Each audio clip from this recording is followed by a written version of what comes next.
My name is Andrew. I'm 45 years old. I'm one of the co-founders of Break the Cycle, and I'm an ex-offender. My past is not a life sentence. It's a lesson, and it's really a privilege to be here to share my story. And this afternoon, I'm going to be very vulnerable with you as I share my life story. So my hope is through it, it will shed light on the reintegration journey of ex-offender, and also for you to share, for you to glean some of the lessons that I learned that helped me start break the cycle. Most of you must be wondering, how did I end up in prison? I'll get to that in a bit. I grew up like anyone or everyone of you here. You know, we started in society starting first. I wasn't academically excellent. You know, I did okay.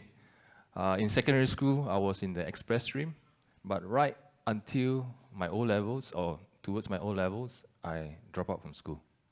What happened? I'm glad you asked. During that period, right, my parents were going through a bad patch, and it resulted into a nasty divorce. So I was in my teens, right? So I sort of lost motivation in studying because, you know, at that age, or maybe some of us older still, you know, whatever we do, we seek the approval of our parents. We want them to be proud of us. So when my parents weren't present, I thought to myself, what's the point of studying, right?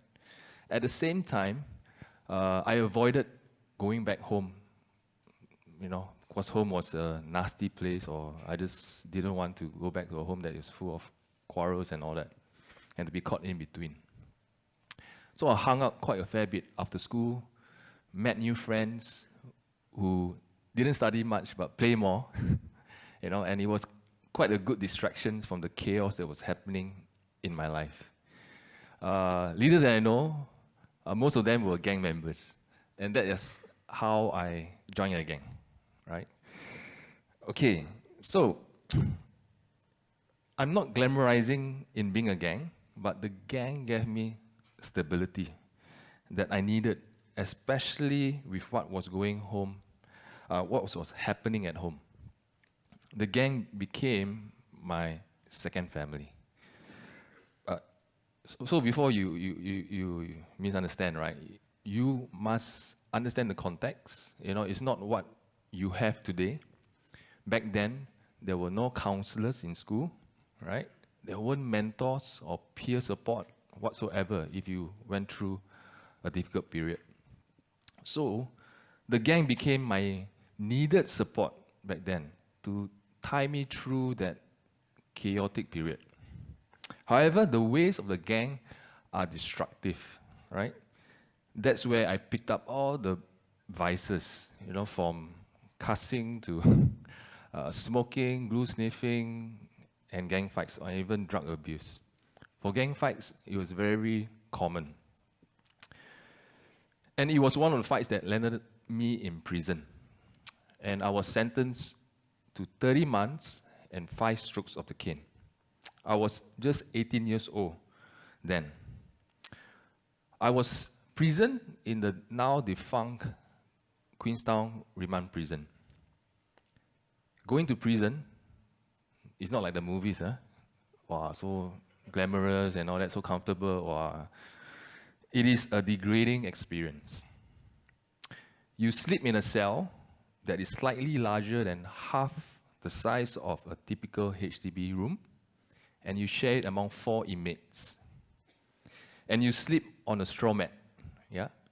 No pillows, yeah? The toilet is in the same shared space and is in the open. There's no fan or ventilation except a small opening on the high above the wall of the prison. So I leave you to imagine what goes on there. So as a prisoner, you are also not called by name. You're given an ID number that is printed on your t-shirt. Every inmate has their own number. Mine was L42001. Till today, I still remember. L means long sentence. Anything above 1 year is long sentence. But most of the officers and the inmates address me as YP. Not young professional, huh? Young prisoner. So in prison, you have a lot of free time, really. Too much free time. You want free time, you want to do anything, go prison. Okay. Okay. Let me take back. Don't go prison. Okay, don't go prison, okay? Really a lot of free time. But it's spent inside the cell, that small cell, you know. You just stay there 23 hours. You eat, you sleep, you poop. That's it. 23 hours in there. Locked in there every day with the exception of just 1 hour. 1 hour, they allow you to go to the outdoor yard, take a shower, so you can see the skies, you know, the open sun, and then go back in. So that happens every day, 24/7, okay? So, you know, young, right? YP, right? What can you do? You know? So what I did to kill time was to read. That's the best. I never read, you know, I never had a habit of reading, but inside prison, I developed that habit to read. I read any book that I could get my hands on, because when you're in prison, your family, your friends can bring you books. So sometimes they leave the book there before they release. So I read all the books that I could get my hands on, from Stephen King to Jackie Collins, you know, magazines. It was just a way to escape from prison. Because when you read, you enter into another world. You know, you just get your mind off. So I read so much that I ran out of books to read, until I was left with one book. Yeah. You want to guess what was that book? I'll give you a hint. It's the world's bestseller. Wow, you're smart, you. Okay, it's the Bible, correct? So, I really read the Bible. Nothing to read, okay? You all laugh, huh? Yeah. So reading the Bible is not punishment. Okay, just kidding. Okay. So reading the Bible made a deep impact in my life, but I won't delve into this too much, right? However, allow me to just share one incident.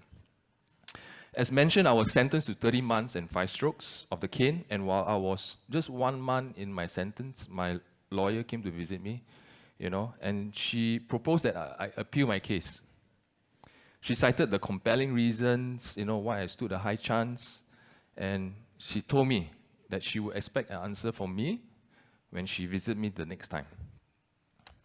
So unsure and naive as a YP, not knowing better, I of course sought the advice from the officers and the inmates who were much older than me, right? They go in and out many times. So I asked them, hey, should I appeal or not? All of them, 100% of them, told me don't. Don't be crazy, go and appeal. Why? Because at that time, the High Court judge was the late Yong Pang Hao. Yeah? Many of your lecturers, your management would know. Yong Pang Hao. You say his name, everybody tremble. Because he was notoriously known to be very stern and harsh to any inmates that appealed, you know, at the High Court. Because he will consider that they are unrepentant and they are wasting taxpayers' money and time. Right? So he was known, right, to tamba. You know, you know the word tamba in dialect, right? It means double. He would double the sentence. He was known to do that. So if I had lost my appeal, right, my 30 months, 60 months. 5 strokes become 10 strokes. So as a young boy, young chap, you know, I was trembling, you know, I was at my wit's end. I didn't know what to do. My lawyer coming, want to visit me and tell me that, you know, whether to appeal or not. So I did the best thing that I knew at that time. So I said, okay lah, let me pray. Okay? So when I prayed, I asked God for an answer. Just tell me what is the answer. I just decide based on that. So the next day, what happened was I reading the Bible, right? So nothing, no books already. I only read the Bible. I came across this verse. It's called Matthew chapter 17, verse 20. It reads something like this, right? Because you have so little faith, like describing me, so little faith, truly I tell you, if you have faith as small as the mustard seed, you can say to the mountain, move, and we will move. Nothing will be impossible for you. Wow. At that moment, I really felt goosebumps and a burning sensation within me. It really felt that, wow, like God was talking to me, telling me, then this is the answer. So with that, right, I now had bigger faith. I made a decision to face my mountain, and I told my lawyer when she visited me, okay, let's go ahead. Fast forward to the day of reckoning, after 2 months, when I gave my decision, I was just standing in the dock in the High Court. Everything was very surreal. My lawyer was, presenting the facts, comparing sentences, and how my case was so drastically, out of proportion. The late Yong Pang Hao peered down from his from his seat, peered at me and looked at me, and then he gave his judgment. He said, he agreed with all the points, of course, and he reduced my sentence from 30 months to 9 months. Yeah, very big change, right? And the 5 strokes of the cane, he threw it out. Oh. Amazing, right? So that's when I can really say, wow, God saved my ass. Wow, this was a miracle, right? God made the impossible possible. So to attest how this appeal, right, is a miracle and not a norm, the Straits Times covered a report on it. Right, you can see here. But the miracle didn't end there. My appeal also saved my friends, those who committed the same offense with me and were serving the sentence. All 6 of them were shortly released as well. Although they didn't appeal. So with my sentence drastically reduced, I was released 2 months later, after remission. I would like to say after I was released, wow, I changed, I became a good boy. But I didn't, really, yeah. I actually turned for the worse. I re-offended 3 years later. Even then, that didn't change me. It was not until 2000 that I made a deliberate decision to change, that I saw that my life started to turn around. Because up to then, I was blaming everyone and anyone for my messed up life. I was blaming my parents, I was blaming my friends, I was blaming the government, everyone except myself, right? Yeah. So,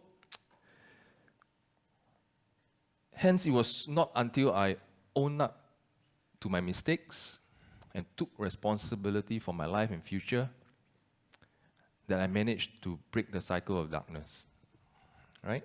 Fast forward 23 years, where I'm standing to you today, right here, right now. Fast forward, I have reconciled with my parents, though they remain divorced, we all have grown, we have moved on. I also have my own family now, right? I'm married to a wonderful lady, and we are proud parents of an adorable girl. Right? Yeah. I was a school dropout that I mentioned. I graduated with a bachelor's degree 10 years ago. Yeah. So currently, I'm working for a charitable organization as their director for partnerships and strategic communications. So for my life transformation and contributions, I also conferred the Silent Heroes Award, and the Beyond Second Chances by the Yellow Ribbon and Singapore Prison Services. I'm only presenting to you the accomplishments here. But the failures and setbacks that went through over the 23 years, there's so much more longer list, right? Just like social media, right? You only see the accomplishment and the success. But behind, you don't see the reality, the hard work, the pain, and the suffering. But I just share a brief summary of the setbacks and failures that I went through. Countless rejections of job application whenever I declare my criminal record, right, as an ex-offender. Limited job opportunities back then as a school dropout. I was confined just to manual jobs, right? Taking up my O-levels in my 20s and not getting the score that I aimed for. I couldn't get into the course, which is actually mass comm, yeah. Yeah, setback, that one. Oh, never mind. I'm here now, sharing my story. Yeah. Studying part-time while slogging as a working adult for a degree while my peers, were ahead of me. Yeah, although, of course, they graduated years ago. And I started my first professional job earning less than 1,200, just to have a start, to build up my life in my 20s. Also, the feeling of misunderstood or ignored whenever I share my past, by people in general. Yeah. That, my friends, is the long, arduous journey of reintegration and transformation. In 1 minute, yeah. But it is also my personal journey that inspired me to start a movement of social change through Break the Cycle, all right? So through cycling, my friends and I now use the sport and the community to reintegrate ex-offenders. It is not just about cycling. The social impact goes beyond cycling, all right? Like an example, Mit Chong. He's one of our ex-offender cyclists. He's 52 years old, and he was in prison 7 times for drug offenses. At this age, many will dismiss him as no hope or won't give him a chance. But not us. We believe there's hope, whatever age that you are. So through our community, he felt safe and accepted. Being part of our community, we encourage him to live forward. So we put together funds to give him training and being certified as a bike mechanic. And now he's working in Decathlon, right? So Chong is just one of the stories. There are many others in our community as well that have inspired us with their tenacity and resilience. I know at your age, most of you want to reach success fast. Can't wait to graduate, achieve all your dreams and all that. But I would also like you to consider this as a definition of success. It is to be human, a better human, and to better humanity. Nothing wrong in earning lots of money, like John who shared, wow, how much money invest here and there and make, right? Wow, a lot of money. Nothing wrong. Nothing wrong to, have all those success, those accolades or recognition. A celebrity like Sonia or Shaza, all here, or buy a big house, nothing wrong. But I think the essential part is that we must be human. We must be a better human, right? And better humanity. So it's okay to be vulnerable because we can use them to better ourselves and to serve others, right? In closing, I would just like to leave with you 3 lessons that I hope they will serve you well to experience true success. And they are, number 1, failure is necessary to grow. All your failures, is necessary to grow. Failure and success aren't opposites, they are parts of the process of growth. Number 2, difficult times are to be expected. Life isn't a linear line or a trajectory. It is a wave of good and bad. So embrace the bad and the tough times because they help you to grow, to thrive, and to teach you to be humble and grateful. Third and the last, not all problems are negative. A problem is an opportunity to create a new possibility and begin used to redirect and guide you to your life purpose. With that, I thank you for listening, and I wish you all a purposeful and impactful 2024. Thank you.